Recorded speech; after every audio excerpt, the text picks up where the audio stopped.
What's going on, guys? So today we're going to be talking about how you can set up an intercom system for whatever kind of vehicle for way cheaper than like $1,200, like a lot of the bigger companies want for their systems.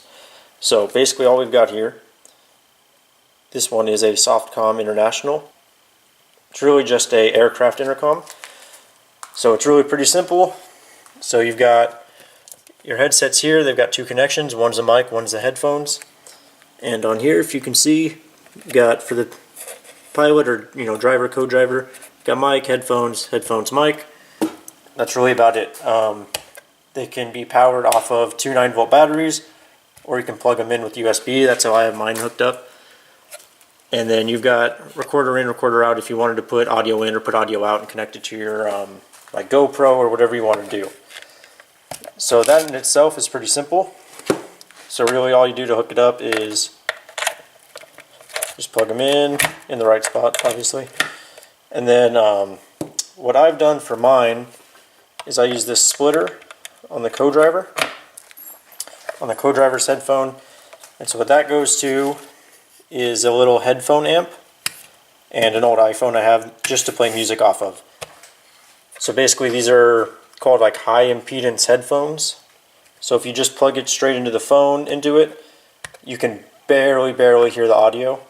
But running it through this, it's actually really loud.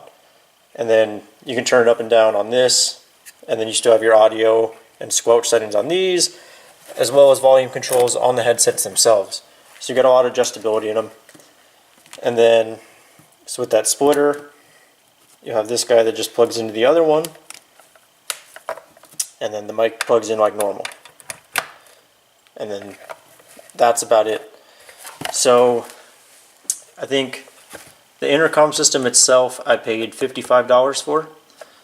This guy was $25, I believe. The red headset I already had, and then this one I believe I bought for $30 or $32, something like that. So altogether a little over $100. Oh, I also had to buy the splitter, which I think was $4 or $5, which is substantially cheaper than buying like a rugged or PCI setup. The intercoms all also come with these two connections, which are the same mic and headphones. And my understanding is that these are able to go to the intercom or the radios in the plane to go to ATC and stuff like that. So I would imagine if you had like one of the rugged CBs or something like that, you could probably get an adapter, adapt these to it, and then have push-to-talk, which these are capable with. You can get the push-to-talk setups for them, and then push-to-talk through your radio itself and talk to your other cars. That I don't really have a need for, so I haven't really looked into it too much. But I think it'd be cool if you could actually figure out a way to set that up. I'm sure you just need the adapter, like I said. Alright, so I'll show you how I have mine set up in my truck. Alright, so here's the setup in mine. I just used one of these small ammo cans to put it all in. So I've got Velcro strips back there and on this side, just to help hold everything in from moving. I've also got 4 USB plugs in here to charge the phone, the headphone amp, and to power the intercom itself. And then this way it's just all self-contained. It's somewhat protected from the dust and rain or whatever's going on. Then I just drilled a hole in each side to run the cables for the headphones in, and that's about it. I'll throw it all in here and show you guys how it looks. Alright, so the first thing I normally put in is the intercom itself. It goes back here in this corner.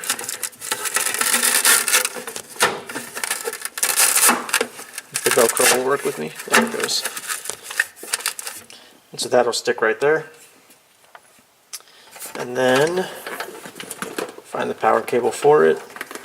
Oops. And then this will get plugged in right here. And so one thing to note is on these,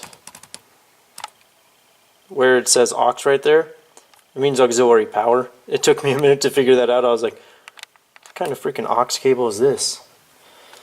Alright, so that's got power.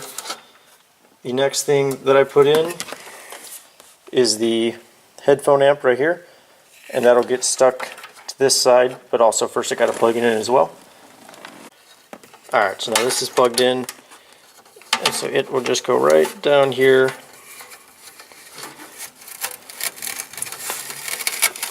on the front of this ammo can. There we go.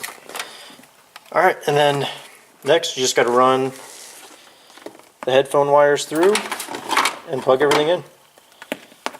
So like I said, I've just got holes on each side. So these will just go in just like that.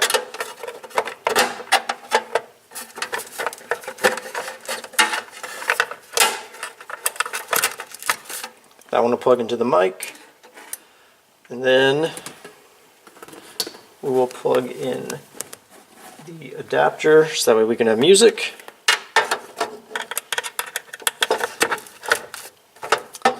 Bam.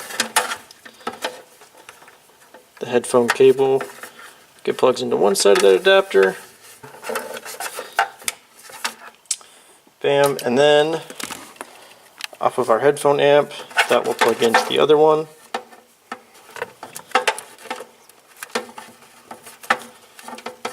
Alright, there we go. Alright, now, nope, those are the wrong cables. Alright, now the driver's side headset, same deal, just goes in the hole.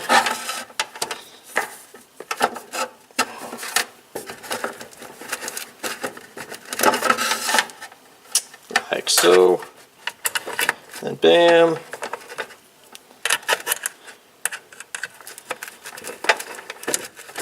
Bam, and you're done. So then we'll double check, make sure it all works. Hit our power switch, turn the key. So you can see the USB lights are on, headphone amp light is on, and if I tap on these headsets, I think I turned them off.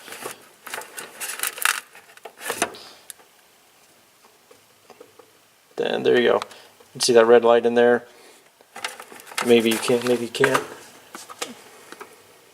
So when I tap on the microphones, you can see that it only turns on when it picks up audio. I think that's to help save the batteries if that's how you're running it, but I just have mine plugged into the USB right here. And yeah, makes it really simple.